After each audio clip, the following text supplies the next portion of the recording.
Hello friends, welcome to Creative Medicine. In this lecture, we will learn about. Hello friends, let us now learn some important points about iodine 131. If you see, the half-life of iodine 131 is 8 days, and this will almost more than 99% radiation is degraded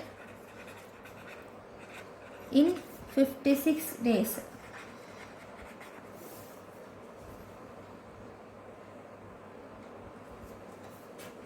It is used in therapeutic destruction of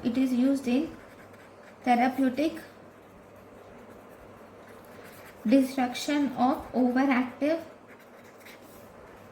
or enlarged thyroid gland. This is about iodine 131. Thank you for watching. Thank you and thank you for watching.